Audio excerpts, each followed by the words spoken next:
Hello, everyone, and welcome back to the Nintendo Campfire podcast. We have a lot of fun stuff to talk about today. I'm really excited for this episode because I just had a really fun week in gaming. Like, I had a lot of moments where I was like, this has been a blast, and I've been really excited to talk about that. So, we're going to jump right into it, starting with what I've been playing this week.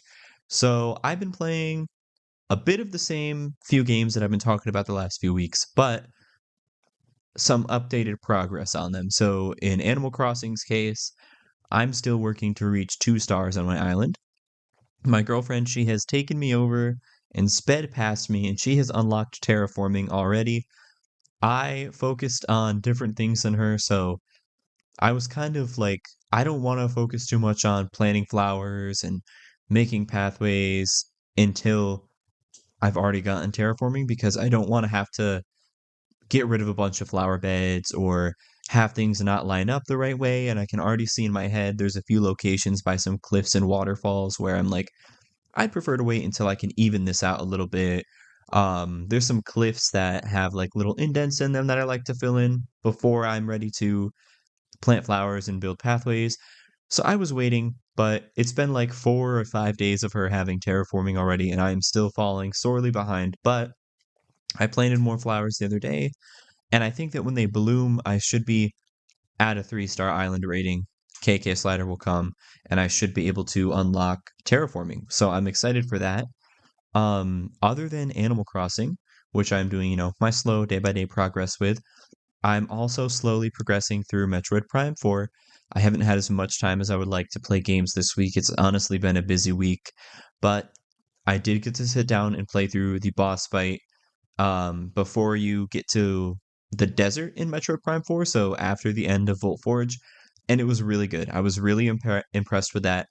I loved the music. I had headphones on, and I was playing docked when I did it. It was great. It was a very fun boss fight. It played with, I think it was like a magnetized AI's physical form that monitored the Volt Forge, so it was really cool.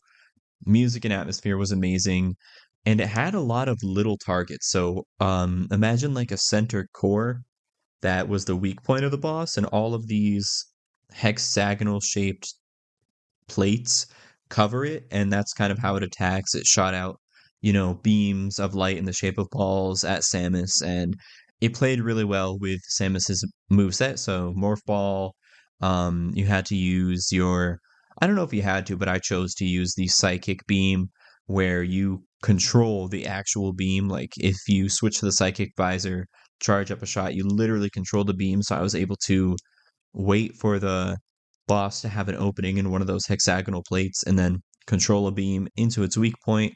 I don't know if you're supposed to do that, but that's what I chose to do, and it was a very good boss. Music in this game has so far really impressed me. I've always liked the Metroid soundtracks, but this one is like on another level. It might be because I'm a big sucker for electric guitar, and so far there's a lot of that, but I'm having a lot of fun with that.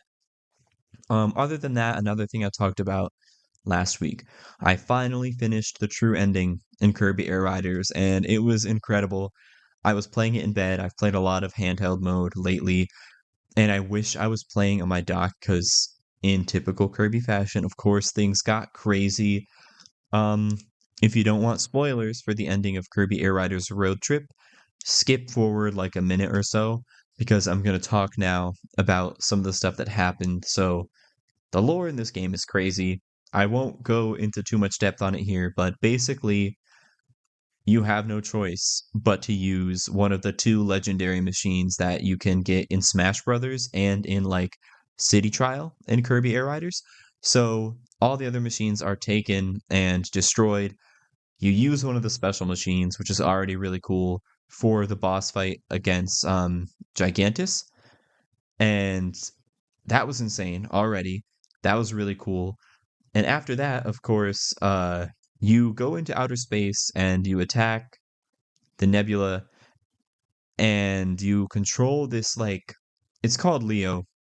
It's like this crazy mechanized tiger that is insanely fast, and it still uses like the boost mechanics, and it has its own attacks, and that was insane. And you destroy the heart of the Nebula, using that tiger. And after you do that, you unlock Nor DDD, which is that cool, dark, emo-looking, misty version of DDD. So that was really fun. And like I said last week, it took me 3 runs to do this. I finally finished my 3rd run, but it was a lot of fun. Like last week, I was saying I was feeling maybe a little burnt out of the road trip mode after having done it 3 times, but it really doesn't take that long, especially in the new game plus runs, because you get to keep all the money you earned and machines you earned from previous runs. So I like it for what it is. It was really cool, really fun. Still probably would have preferred if it only took 2 run throughs, but again, I could have messed something up in the paths I chose to take. I actually technically did like 3.5 run throughs because I started one before my final run through, and I made a wrong choice somewhere along the way, and I missed a machine on accident, had to go back. Thankfully, it happened early, and I wasn't too far in. But yeah, I'm really enjoying Kirby Air Riders. I'm probably going to play it tonight if I can get the time after editing this episode and doing the thumbnail and getting it ready to be uploaded, because there is a Kirby Air Riders Valentine's Day event. So far, Sakurai has decorated the paddocks, which are like the online lobbies for this game, for every holiday. And I love it. And you can unlock a little Valentine's Day headband with 2 little dangly hearts. And I need that. Thankfully, this is a early unlock reward. So every time there's an event going on, you have like a little battle pass-esque thing. And usually, or at least it was the case for the Christmas battle pass thing in Kirby Air Riders, like the very last reward, so you kind of had to grind for it, was the Santa hat. This time it's like the 3rd or 4th, so you won't have to grind too much, which I appreciate because it's been a busy week. So I'm hopefully going to be playing more Kirby Air Riders after this episode, but I also did get to play the Pragmata demo, and it was really amazing. It was a quick demo, maybe 30 minutes, maybe, but wow, this is an amazing game. I didn't think I was gonna be like, wow, I loved that. I thought I'd be like, yeah, this is good. Something I'll get later on down the line. But I really liked it. The atmosphere and the vibe of the game really meshes with me. I'm a space nerd. The game takes place on the moon in like a lunar colony, a lunar base, and you play as Hugh, who is like a grown man in a spacesuit. He uses guns to attack, and there's a little girl named Diana who is an android of some sort. We don't know the background yet. And in a very Donkey Kong and Pauline from Bonanza-esque way, she rides on Hugh's shoulder, and as you're attacking these robot enemies, she hacks them, and the gameplay is really fun. I like games when 2 things are going on at once for combat, like Astral Chain, for example. Your character's attacking the enemy, and your Legion, which is chained to you, is circling the enemy, trapping them, dealing extra damage. I feel like games where there's multiple things going on at once for combat are perfect for the way my brain works, because this was so fun. Diana's hacking screen, you basically have a little grid in the right-hand corner as Hugh is, shooting these little robots. It's only been robot enemies, at least in the demo.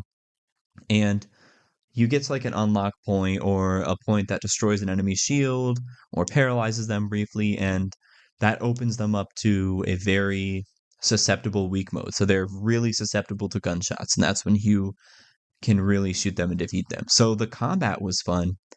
The vibe of at least the section I played was, it was dark and moody and futuristic, which is really cool, very sci-fi. The movement felt great. There is like a little bit of that low gravity type stuff. Hugh has these boosters you can use to kind of fly around. So that was fun. And then the main reason I wanted to try that demo out was because I wanted to see how it was visually.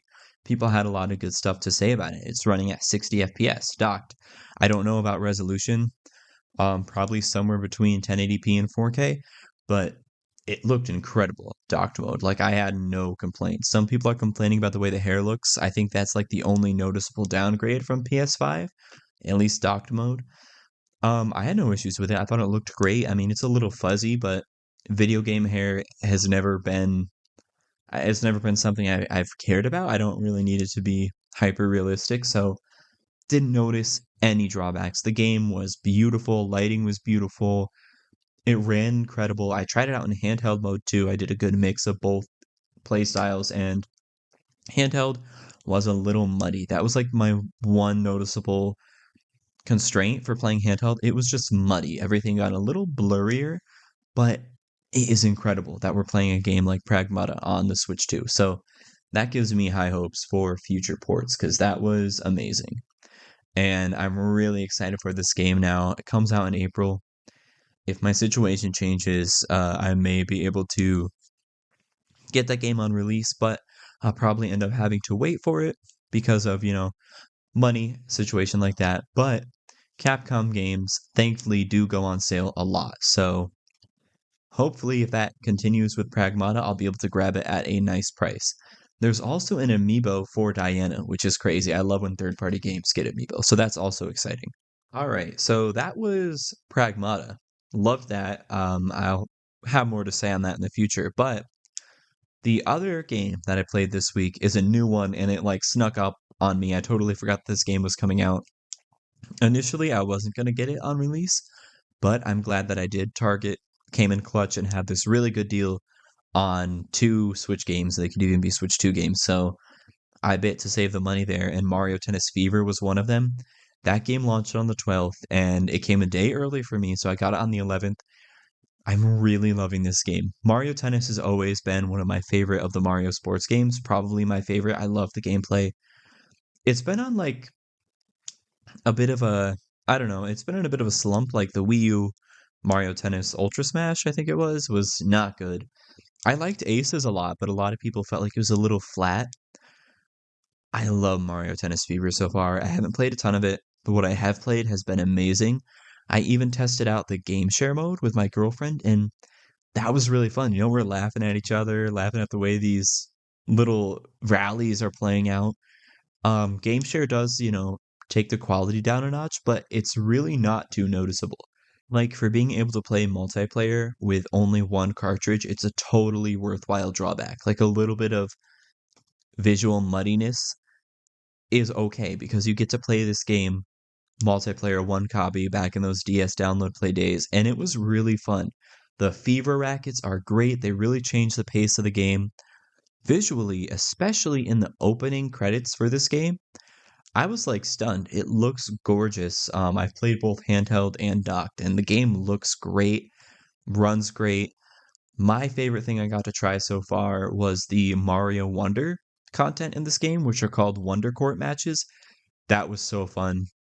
It's really chaotic. It reminds me a little bit of like a Mario Party minigame. You can have Wonder Flowers show up, hit them with a tennis ball, and Wonder effects from Super Mario Wonder will take place on the court, and that was a blast. I actually made a standalone video on that because I really wanted to showcase it. It's one of the coolest new bits of content in that game. So that was a lot of fun. I wish I got to play the game more. I haven't played too much of it. Very busy week again. So I cannot wait to continue playing this. We're already planning to have some sort of a get together with friends and family because these games are a blast. And I think they really kind of knocked it out of the park with this game. Some people are complaining about the story mode. I haven't done that yet. The complaint is that it's like a tutorial mode, but that's usually what the Mario sports game story modes are. You get a little bit of a story, and the main purpose of it is to teach you the mechanics. So I don't mind that. Apparently, it's about 4 hours. That's a good length for a tutorial story mode. So I'm excited to jump into that. That's probably what I will do this upcoming week. But that is all that I've been playing. And that is going to take us into the next section here. News for this week. Slower news week, but we still got a few cool tidbits. So, a series of awesome new posters and merch were revealed for the Mario Galaxy movie. So, they're continuing to ramp up marketing. We saw like 6, 7 posters released for this movie, and they look great. They're like stunning poses for the characters. You get to see Mario doing the spin jump, Captain Toad and Peach, Rosalina and the Lumas, Luigi on the bike in Toast Arena, Bowser and Bowser Jr. And these posters just look incredible. I can't wait for this movie. Um, Other than the posters, there's been those little like they take like 12 minutes to bake. I think they're Pillsbury cookies that you get for holidays. Like they have Christmas ones, Valentine's Day ones. Well, they made Yoshi egg cookies, which I've been trying to find every time we go to the store, and I haven't seen them yet. Maybe they've sold out quickly, but There are those which look adorable and delicious. They're good cookies. There is a Yoshi toy that you get like a giant Yoshi egg, and it's gonna hatch like a Hatchimal, which is awesome. I wish they had that when I was a kid. That is incredible. I think Hatchimals are no longer released as the giant egg. They're like mini ones. You dip them in water and they hatch. But this Yoshi is like a real true return to Hatchimal. If you want a Hatchimal, grab this Yoshi toy. And other than that, a new line of Mario Galaxy figures are showing up in stores, and these look pretty cool. The Mario Movie 1 figurines had like a totally different look about them. The eyes had like a little holographic effect, and it kind of has continued. So these figures have their own identity compared to the other Mario merch, and I'm excited to see more of them. I haven't seen any myself. I have looked at the stores, so if I see anything that looks cool or stands out, I'll mention it in the future. But next up, the Virtual Boy NSO headsets are being shipped and delivered. People are getting those notifications. They've arrived. People have the hardware on hand. It looks really cool, an awesome item for collectors to have. Like we already touched on, Mario Tennis has released. That is a big game, big get. Very excited for the people playing that, and I can't wait to play more of it. Update on the indie front. So Mina the Hollower, Yacht Club's Games, who's behind Shovel Knight, is updated the release timing for Mina the Hollower, their next upcoming game, which was supposed to drop on Halloween this past year, got a last minute delay. It's looking to be like a bit of a Zelda-like, like it looks very similar to the Game Boy Zelda games, like Link's Awakening and the Oracle games. And the release timing has been updated to spring, so that's exciting. They revealed that in the State of Play. And this is a bit of news that's really exciting to me. So, Pokemon Pokopia previews have dropped.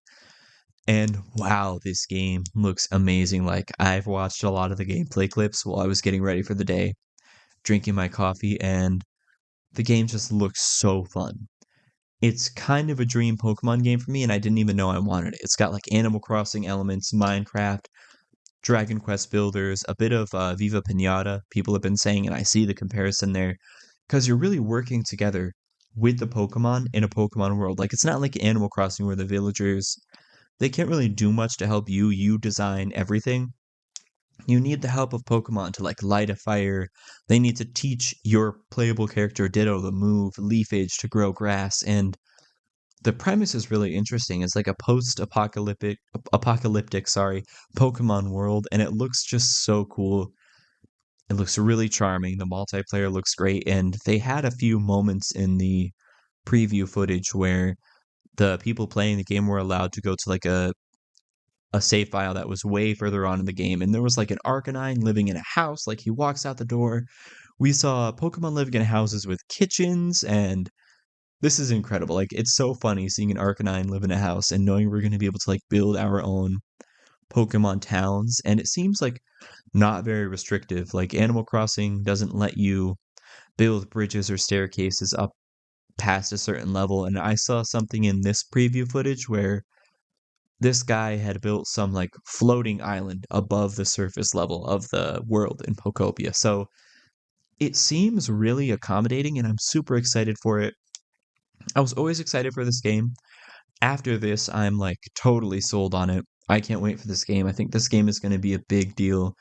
Um, you almost forget that the big controversy around this game is that it's a game key card, which is weird because it's the first like high profile Switch 2 release from Nintendo, and I know that Pokemon Company is not a Nintendo studio, but they're very closely tied.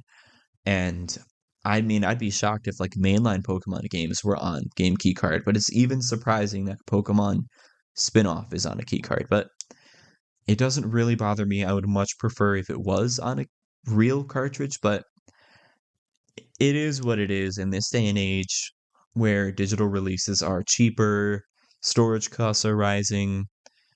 I'll take being able to have a version of the game physically that I can share with friends over no physical at all. So that's all I have to say on that. And that's basically it for the news this week. There are a few other smaller things, but that's all I wanted to cover, which will take us into the rumors and leaks. And not too much here, but a couple of bigger things. And number one, for some reason, we are back on the direct talk. So a few weeks ago, all the rumblings and smoke was forming about a direct happening soon, which tends to happen every February. Sometimes they wait till March.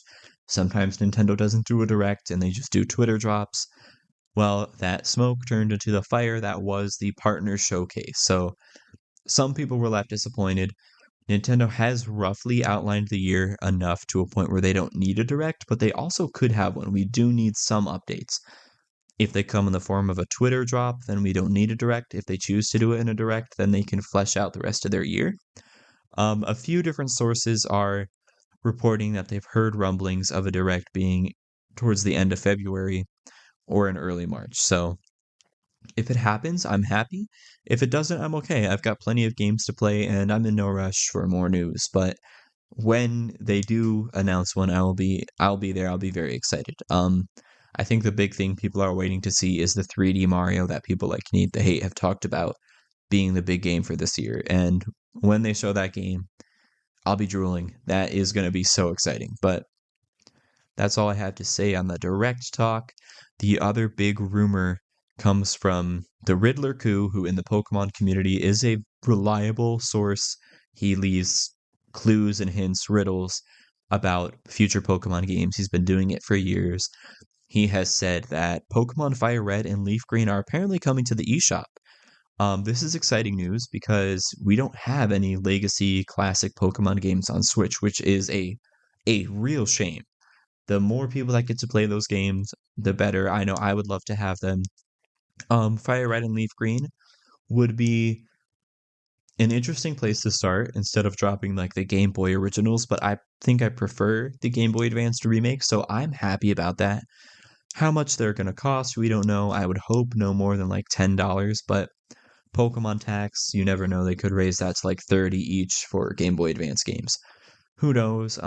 It's notable that these seem to not be expected to be NSO releases, so looks like Pokemon wants you to have to pay for them yourself, which is a little.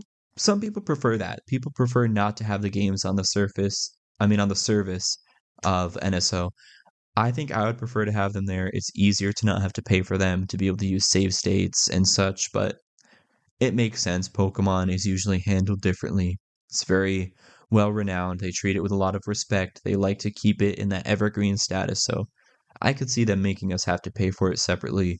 The rumor is also corroborated by Centro Leaks, which is I believe, a Spanish-based Pokemon outlet that has been involved in the leaking game for a while.